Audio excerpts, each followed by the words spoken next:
Shalom para sahabat Narwastu, salam sehat dimanapun saat ini Bapak, Ibu, dan keluarga berada. Bertemu kembali dengan podcast majalah Narwastu. Ini adalah podcast Narwastu yang ke-16. Kali ini narasumber atau orang yang akan kita ajak berbincang yang menginspirasi adalah seorang advokat senior, pejuang HAM, yang juga masuk dalam 21 tokoh Kristiani 2016 pilihan majalah Narwastu. Beliau ini sebenarnya bukan sosok advokat atau pengacara yang asing lagi, karena di masa Orde Baru, waktu kekuasaan Orde Baru begitu kokoh, beliau ini sudah tampil di garda terdepan di tim pembela demokrasi Indonesia bersama advokat senior Pak Rio RO Tambunan. Beliau adalah Dr. Erik Paat, SHMH, lulusan dari Fakultas Hukum Universitas Kristen Indonesia. Biasa saya sapa dengan Abang. Beliau sudah pernah berkunjung ke majalah Narwastu. Ini kesempatan kita juga berkunjung ke kantornya di kawasan Jakarta Pusat. Beliau juga sehari-harinya seorang anggota Dewan Kehormatan DPD Pradi DKI Jakarta. Jadi kalau ada masalah advokat, biasanya beliau ini yang menangani untuk memberikan peringatan atau bahkan sanksi. Baik, kita langsung berbincang-bincang dengan Bang Erik Paat yang juga Ketua Bidang Hukum dan HAM Dewan Adat Barito Utara, Kalimantan Tengah. Shalom Bang Erik, apa kabar? Shalom, baik. Salam sehat, Bang. Ya, salam sehat. Ini Bang Erik, kesempatan kita untuk berbincang ya. Kita sudah hampir 5 kali gagal ini podcast, tapi ini kesempatan kita, waktu yang sangat baik. Bang Erik, mungkin Abang bisa ceritakan bagaimana ceritanya Abang sehingga tertarik menjadi advokat atau pengacara? Garis besarnya saja ya. Bapak saya seorang polisi. Dan beliau sangat berpegang pada prinsip, boleh dibilang sangat idealis dalam bekerja.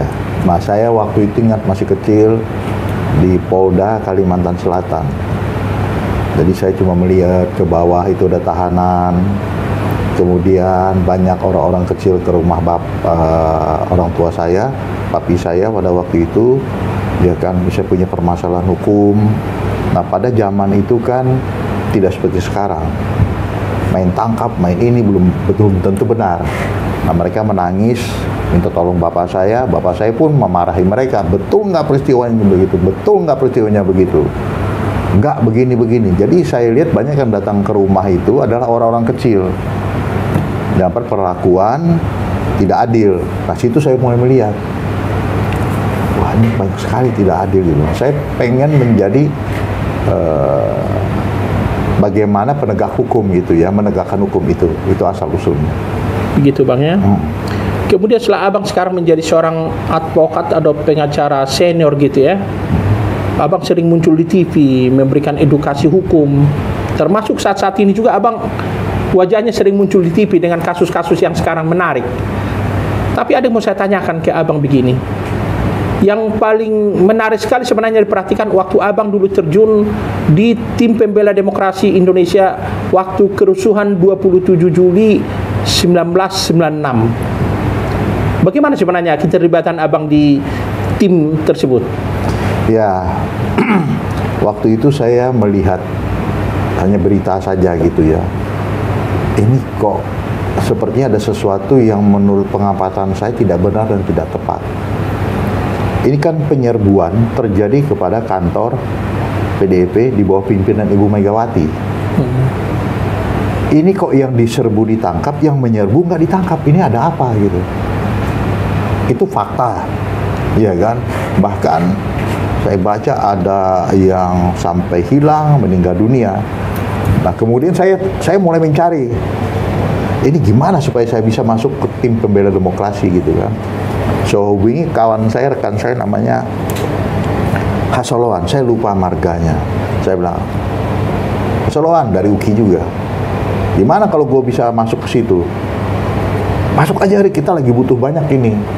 yang untuk membela peristiwa 27 Juli. Nah, saya masuklah di situ. Mulai masuk situ, mulailah saya mengikuti sampai persidangan semuanya. Itu awalnya. Karena saya melihat sangat tidak logis yang diserbu atau yang diserang, yang di dalam, yang diperkarakan, disidang sampai ke pengadilan, yang di luar yang menyerbu tidak pernah disidangkan sampai sekarang. Gitu Bang ya? Iya, itu kepincangan sama sekali. Itu kepincangan sama sekali. Itu tidak ada hukum, tidak ada kebenaran, tidak ada keadilan. Itu. Kemudian di sebuah media Abang pernah mengatakan akan maju tidak gentar membela yang benar terkait dengan kasus 27 Juli 1996. Waktu itu kan kekuasaan penguasa Orde Baru kan sangat kokoh. Ya. Banyak orang yang takut. Bahkan kami dengar tim pengacara juga Bang banyak mendapat teror begitu. Oh, kalau teror itu sudah biasa 27 Juli. Saya sampai diikuti pada waktu di Jakarta Pusat, sampai ke kamar kecil pun saya diikuti. Bahkan sering ada yang sampai ngomong gini, suaranya lantang ya, jangan gede-gede suara, jangan nyari-nyaring. Ya, itu ancaman-ancaman. Ke pinggul saya senjata sudah. Pistol maksudnya Bang? Iya. Ke leher sudah. Kalau Jakarta Selatan itu di leher, senjata panjang. Depan pengadilan itu senjata panjang. Lars, waktu itu saya memimpin pulang sidang pengadilan. Ya, waktu itu sudahlah makanan kita itu kalau ancaman-ancaman. Tapi saya cuma melihat begini. Seorang advokat itu harus siap menanggung resiko. Bahkan kematian pun itu resiko. Karena advokat itu bicara adalah kebenaran, keadilan, dan hukum. Itu saja. Jadi saya tidak peduli. Toh saya juga pasti mati gitu kan. Lebih baik saya mati untuk bermanfaat dan berguna untuk mengungkapkan suatu kebenaran. Itu yang membuat saya, maaf saja, bukan artinya saya sombong. Saya harus maju terus, apapun resikonya. Maju terus, membela yang benar gitu Bang ya? Ya. Saya nggak peduli siapapun. Saya hanya melihat dari sisi hukum, ini ada satu peristiwa, yaitu 27 Juli itu kan penyerbuan. Yang diserbu itu disidangkan, yang menyerbu tidak. Nah, hampir seluruh perkara bukan hanya itu saja. Seluruh perkara yang saya pegang, saya hanya melihat saja. Kebenaran harus terungkap apapun resikonya. Gitu ya? Iya. Ya. Kemudian di majalah Narwastu edisi 1998, Abang pernah menyampaikan, saya hanya takut kepada Tuhan. Ya. Bahkan Abang itu dikenal juga seorang pengacara yang sudah berulang kali membaca Alkitab dari awal sampai akhir. Bagaimana sebenarnya pengaruh isi Alkitab ke perjuangan Abang? Ya, saya jujurnya saya baca Alkitab itu baru 1 kali habis. Kemudian saya baca lagi, bolak-balik disuruh baca lagi ke depan. Bolak-balik setelah saya membaca Alkitab, saya lihat pada prinsipnya, saya bicara Alkitab dulu ya. Tuhan tuh ingin berseteru dengan kita manusia, tidak ingin berseteru. Ingin bersekutu ya? Ingin bersekutu. Sejak Adam dan Hawa, Tuhan ingin bersekutu. Adam dan Hawa jatuh pun dia menanyakan. Dia ingin bersekutu, saya lihat di situ. Tapi kan dua orang ini kan tidak mau mengakui kesalahan, bahkan saling tuding. Tapi saya melihat betapa dia tetap mengasihi. Dia tidak mau mempermalukan Adam dan Hawa. Dia buatkanlah pakaian dari kulit. Entah ada pengertian salah akhir dia. Biar saya melihat dari kacamata lain gitu. Dia pakaikan. Jadi dia tidak mau mempermalukan dan dia tidak mau berseteru. Nah, ya, akhirnya turunlah Tuhan Yesus kan, membuktikan lagi dia yang mencari kita. Dia ingin bersekutu, tidak ingin berseteru. Dosa kita semua ditanggungnya, kekotoran kita semua ditanggungnya. Itu kan kasih karunia gitu ya. Dia nggak mau tinggal kita, dia utus Roh Kudus. Saya cuma melihat gitu. Tuhan hanya bicara dengan saya melihat. Saya sederhana, saya tidak rumit. Saya tidak ingin berseteru, saya ingin bersekutu. Ayo bersekutu dengan saya. Nah, kalau terjadi persekutuan yang indah, saya hanya melihat di Alkitab, tokoh-tokoh Alkitab semua itu kan. Tidak ada yang takut mereka. Daniel, Sadrak, Abednego, tidak ada takut apa yang dia alami. Menghadapi mara bahaya dan malapetaka gitu Pak. Stefanus tidak takut. Ya kan, termasuk Paulus itu kan, semua saya lihat. Kuncinya apa sih sebetulnya? Nah, kita menyadari Kita kasih karunia yang Tuhan berikan kepada kita, dan kita harus mengerti bukan posisi kita, fungsi kita dalam kehidupan kita itu apa. Setelah kita terima Tuhan Yesus, berarti bukan posisi kita sebagai anak Tuhan, tapi fungsi kita sebagai anak Tuhan itu apa. Ini yang harus terlihat di dalam kehidupan kita. Nah, jadi setiap orang yang sudah terima Tuhan dan bertobat, nah fungsi itu kembali lagi terlihat apa tidak. Nah, jadi itu yang membuat saya, jujur aja sebenarnya saya takut akan Tuhan. Saya menyadari sadar-sadarnya hidup saya hanya kasih karunia Tuhan. Kalaupun sekarang saya bisa diwawancara, sering muncul di media dalam perkara-perkara yang besar, bukan karena kuat gagah saya, tapi saya tahu persis itu kasih karunia. Saya hanya membuka hati aja buat Tuhan. Saya juga sering tidak mampu menghadapi persoalan-persoalan. Tapi ketika tidak mampu ataupun saya begitu baca firman, saya hanya minta Tuhan tolong saya. Kalau Tuhan tidak tolong saya tidak akan mampu. Sesungguhnya memang tidak saya mampu. Nah, di saat kita bersandar itu datang kepada Tuhan, itulah kekuatan muncul. Gitu ya. Ya. Nah, jadi kita belajar baca firman, saya juga baru memperhatikan lagi, ketaatan itu adalah merupakan membuktikan kita mau bersekutu dengan Tuhan, sehingga terjadi persekutuan indah. Nah, ketaatan itu membuktikan kita percaya. Ketaatan itulah menguduskan kita. Ketaatan itulah menguatkan kita. Dan ketaatan itulah yang melindungi kita. Ya. Nah, itu yang saya dapat. Ya. Kalau begitu, dengan kata lain, persekutuan dengan Tuhan itu akan membuat kita tenang, makin berhikmat, begitu Bang? Betul. Kan Tuhan hanya dekat Allah saja aku tenang.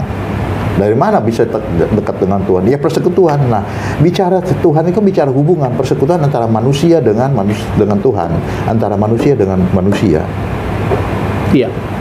Kalau kita kaitkan dengan teror yang Abang alami dulu waktu masa-masa zaman Orde Baru, Abang merasa lebih dekat kepada Tuhan karena lebih sering berdoa begitu? Iya. Bisa dijelaskan, Bang? Ya, karena saya baca firman aja gitu kan. Saya bicara lagi ini juga tentang kebenaran dan panggilan saya gitu kan. Jadi bukan saya sok hebat, bukan saya sok suci, tidak. Tapi saya belajar bertaati. Jadi ketika Tuhan berbicara bilang belok kiri, ya saya akan belok kiri aja. Dan minta pertolongan Dia. Makanya Tuhan itu sederhana, tidak rumit. Kita yang banyak ininya, Tuhan belok kiri kita berpikir, benar enggak? Benar enggak? Kan Roh Kudus salah satu fungsinya mengingatkan firman Tuhan, kebenaran. Nah, ketika Tuhan bilang jungkir balik, ya jungkir balik aja. Ketika kita nggak sanggup jungkir balik, saya akan berseru, Tuhan saya nggak sanggup nih, nggak bisa jungkir balik. Kalau masih ada ketakutan, saya ngomong, tolong kali itu akan hilang. Ya. Kemudian persekutuan dengan Tuhan itu kan tentu erat kaitannya dengan berdoa begitu Bang. Nah, saat Abang menghadapi masalah pelik atau masalah kesukaran begitu, bagaimana Abang menyisihkan waktu untuk bersatu dua atau berdoa? Nah, kita bersyukur punya Tuhan. Kalau bilang Tuhan kita ini keren sekali loh. Dia tidak melihat tempat dan waktu kita berdoa. Kembali tidak melihat tempat dan waktu. Maaf, sambil kita buang air besar dia bisa berbicara, bisa berdoa. Dia lihat hati. Saya sering mengalami itu. Nah, dalam perjalanan hidup saya sering di mobil itu baca firman dan berdoa. Gitu. Jadi setiap kesempatan itu saya selalu di kantor duduk gini, saya bisa berdoa, baca firman dulu. Saya bekerja, mau ketemu orang saya baca firman. Sambil duduk menunggu orang baca firman, saya bisa memuji Tuhan, melihat semua dan saya melihat sisi Tuhan. Ya, saya melihat Tuhan itu hadir di mana-mana. Cuma kita sering lupa. Nih seperti sekarang. Kita lihat ini mic, ada besi, dari mana asal usulnya? Kita bisa memuji Tuhan. Wow, Tuhan Engkau hadir di mana-mana, Engkau memang Maha Kuasa dan berkuasa. Besi ini asal usulnya dari mana? Kita bisa melihat kemuliaan Tuhan di mana-mana. Kita pakai ini dari mana? Turun. Tapi kan kita maaf aja sering lupa. Kadang-kadang pun saya masih lupa gitu kan, kalau udah lagi mengerjakan sesuatu, itu yang saya khawatir. Akhirnya bermain logika, Tuhannya ke pinggir, itu pun salah lagi. Saya sering mengalami. Akhirnya bekerja dilepas kontrol Tuhan demi supaya ini gimana menolong klien, bisa kita keluar. Nah, begitu gini saya sadar, saya kembali lagi. Wah, ini salah. Gitu ya. Jadi kontrolnya itu adalah dengan kita berdoa firman dimanapun kapanpun itu bisa. Tinggal kita mau apa enggak gitu kan. Itu makanya Tuhan kita tuh keren. Tidak melihat kita sedang apa.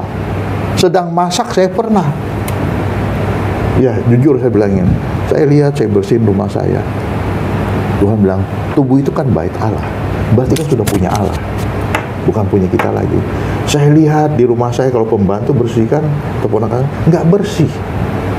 Yang bisa membersihkan tuh Tuhan bilang, ya boleh, kamu sendiri kan yang punya, pasti bersih. Nah karena itu, sampai tadi pagi saya masih berdoa lagi, Tuhan bersihkan lagi. Karena ini rumahmu. Engkau yang tahu persis di mana kotornya, bersihkan Tuhan. Saya membuka saja diri. Itu Bang. Iya. Iya. Bang Erik begini. Pada akhir Juli 2022 yang lalu, DPP PDI Perjuangan membuat sebuah acara peringatan atau refleksi tentang kerusuhan 27 Juli 1996. Ya. Dan tim pembela demokrasi TPDI diundang di sana. Betul. Sebelumnya sudah diberikan apresiasi oleh Ibu Mega Soekarno Putri sebagai Ketua Umum DPP PDI. Boleh tahu apa yang Abang simpulkan dari pertemuan tersebut? Nah, dari pertemuan itu saya menyampaikan kepada kawan-kawan, sekarang 27 Juli itu memang masih dalam proses terus. Saya minta jangan berkutat di situ. Iya kan? Mari kita melihat hal yang lain, menurut saya yang lebih besar, yaitu inilah tonggak sejarah reformasi dan demokrasi. Ini saya bilang perlawanan terhadap Orde Baru yang luar biasa. Oleh seorang perempuan, saya bilang bernama Megawati Soekarno Putri. Nah, waktu saya berbicara, saya sampaikan juga, inilah tonggak sejarah. Saya bilang, jangan lupa ini. Kalau kita bicara 27 Juli perkara begini, ya, itu kan sudah diproses. Ya, kalau boleh saya bilang, percayakanlah kepada pihak-pihak yang berwenang tentang itu. Sekarang kita mari melihat hal yang lain. Ya. Ya kan, ini hal yang sangat besar, yang sangat luar biasa. Nah, dari situ teman bersambut gayung, bersetujulah gitu kan. Nah, ini yang kita mulai angkat lagi, saya bilang, ke permukaan. Dan kami juga akan mau melakukan diskusi nanti dengan tema, kalau tidak salah, jangan gadaikan reformasi. Gitu ya. Ya, karena reformasi ini kan perubahan harusnya terjadi luar biasa, tapi kebablasan kan. Terutama kami ada bidang hukum. Bidang hukum ini yang sangat luar biasa, saya bilangin.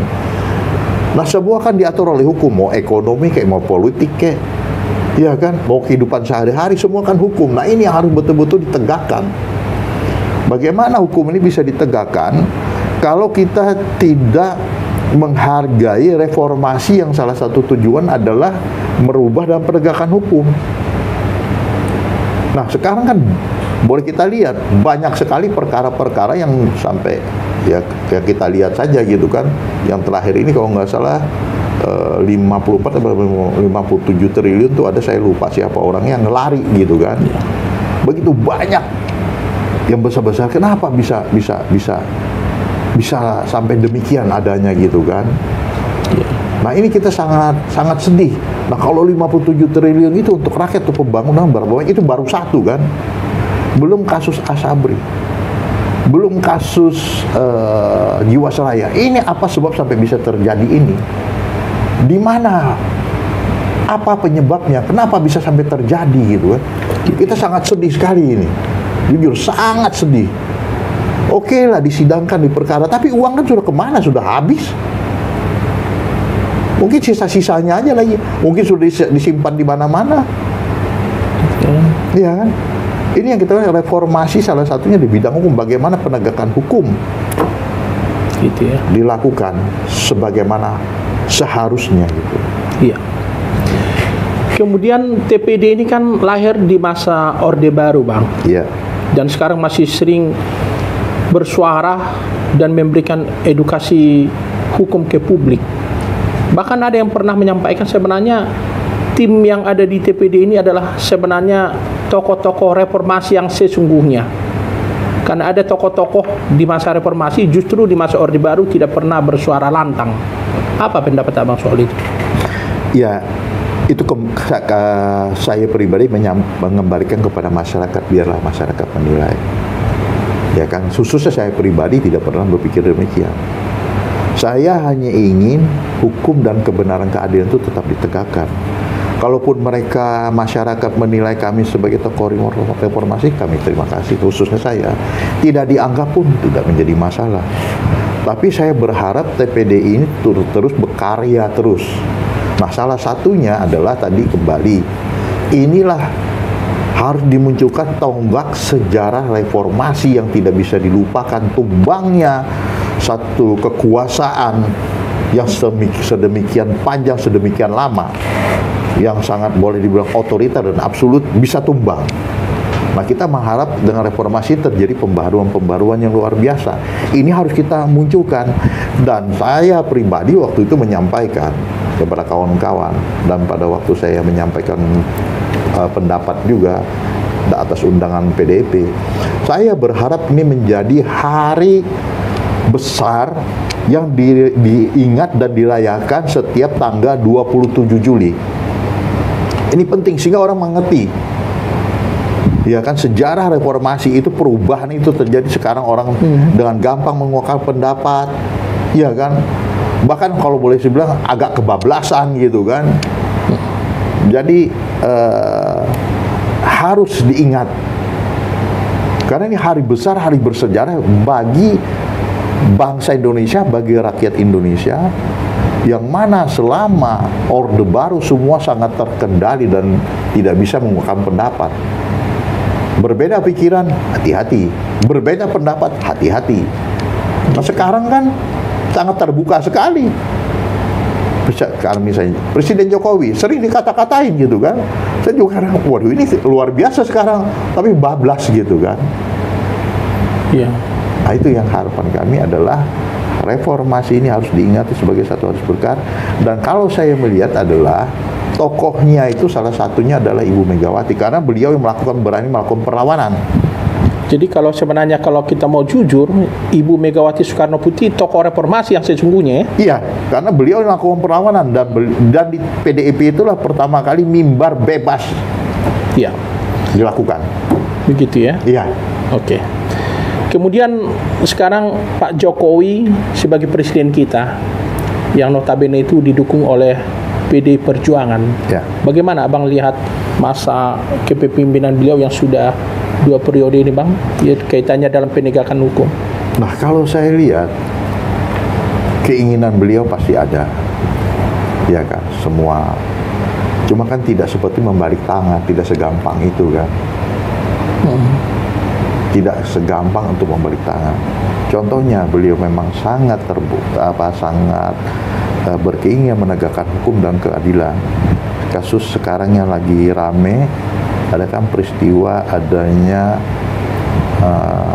penembakan di rumah salah satu petinggi Polri. Nah, beliau mengatakan, tuntaskan, buka, perintah Kapolri. Artinya beliau sangat memperhatikan, ya kan. Tapi kan tugas beliau bukan hanya itu saja. Ada pembantu-pembantu beliau lagi ini kan. Jadi kalau masalah penegakan hukum, kebenaran, keadilan, saya cukup salut. Gitu ya. Sekarang berubahnya. Sekarang kejaksaan, iya kan, sudah melakukan hal apa? Polri juga sudah melakukan hal apa? Koruptor penjara udah mulai dilakukan kan. Itu yang saya lihat. Jadi kembali lagi saya bilang, kalau saya lihat mulailah terlihat fungsi daripada Kejaksaan Agung dan Polri lagi gitu kan. Gitu ya. Ya, kembali lagi. Jadi harus dikembalikan lagi bahwa hukum itu harus jadi panglima, Bang ya, bukan politik sebagai panglima begitu. Bukan. Memang negara kita negara hukum. Iya kan? Seharusnya itulah salah satunya dengan TPDI ini menyampaikan reformasi itu harus kami dorong lagi gitu kan. Dorong lagi. Negara itu negara hukum, bukan kekuasaan.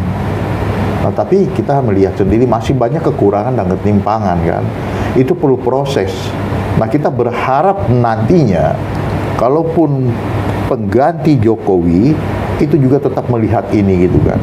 Itu negara hukum. Kalau kita bilang negara hukum tidak kekuasaan, maka kacau balau. Baik politik, baik ekonomi, ya kan, penegakan hukum, pendidikan, semua akan kacau balau. Gitu Ya, ya. kalau hukum tidak ditegakkan sebagaimana mestinya, negara hukum. Iya. Itu yang harus gitu. Tapi kan tidak segampang itu lagi saya bilangnya. Karena yang duduk di dalam sebagai penegak hukum itu punya kepentingan-kepentingan lagi gitu kan. Kita nggak bisa mengharapkan begini, karena punya kepentingan lagi. Boleh penegak hukum punya kepentingan gitu kan. Kepentingannya apa? Ya kita nggak tahu, mereka yang lebih tahu gitu kan. Gitu ya. Apakah untuk mengisi kantongnya? Apakah untuk menegakkan hukum kebenaran keadilan? Apakah keberpihakan dengan yang punya uang? Kita nggak tahu gitu. Gitu ya. Iya. Ya. Kemudian terkait dengan tugas Abang di Peradi, DPD Peradi DKI Jakarta. Abang kan masuk di Dewan Kehormatan yang banyak memberikan katakanlah peringatan atau sanksi kepada advokat. Gimana Abang lihat dunia advokat Indonesia saat ini yang kadang-kadang boleh dibilang juga tanda petik banyak advokat yang sudah keluar dari etika begitu Bang? Iya. Ini saya di Dewan Kehormatan Peradi Jakarta, tentu kalau ada pengaduan itu kami sidangkan gitu ya. Nanti bisa peringatan keras, bisa tertulis, ya kan, kemudian bisa skors, bisa pemecatan. Nah memang akhir-akhir ini saya melihat sangat prihatin. Saya yang melihat, saya sangat prihatin. Begitu banyak, begitu mudahnya rekan-rekan melakukan pelanggaran kode etik. Ya kan? Itu bicara etika, perilaku. Ya, ini sangat-sangat disayangkan begitu. Contohnya, menelantarkan klien, sudah dibayar, kemudian menjanjikan menang, minta uang. Kemudian lagi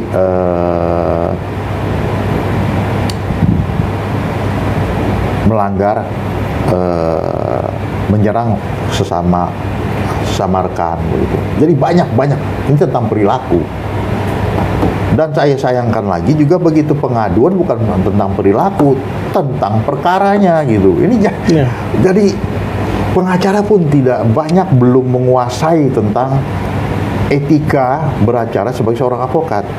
Nah karena itu saya juga menyampaikan kepada kawan-kawan di Peradi, mari mereka melakukan pembekalan sebelum jadi advokat yang disampaikan oleh Dewan Kehormatan, karena mereka yang lebih tahu gitu kan, supaya betul-betul mereka tahu sanksinya nanti jika melanggar kode etik. Iya. Nah, jadi saya melihat gini, kurang kesadaran mungkin karena tidak mengerti ya tentang etika beracara itu. Banyak, betul banyak. Sehingga sekarang ribut acara pengacara ini. Ya maaf kata saya bilangin, bukan kita membahas tentang perkara misalnya sesama yang di tangan. Ya itu urusan dia lah. Iya kan? Gitu ya. Akhirnya kalau boleh bilang ribut sama ini. Jadi bukan permasalahan hukum jadinya kan. Masalah pengacara yang melakukan ini, kan mempertontonkan akhirnya sesuatu yang sebetulnya tidak perlu muncul gitu. Gitu. Ya kan, kalau memang ini laporkan aja ke Dewan Kehormatan, sudah selesai. Gitu. Dibuktikan ada di pelanggaran apa tidak. Bukan diekspos besar-besaran gitu kan. Itu sangat disayangkan juga hal itu terjadi. Gitu Bang ya. Ya. Terima kasih Bang Erik atas perbincangan kita di podcast Majalah Narwastu. Para sahabat Narwastu, itulah perbincangan kita dengan advokat senior, pejuang HAM, dan juga sahabat Narwastu yang kita kenal selama ini giat melakukan edukasi hukum kepada publik, Bang Erik Paat. Kiranya kita mendapat inspirasi dari perbincangan ini. Akhirnya kami undur diri. Saya menyampaikan salam sehat untuk Bapak Ibu Saudara sekalian. Tetap jaga protokol kesehatan. Shalom. Tuhan memberkati kita. Shalom.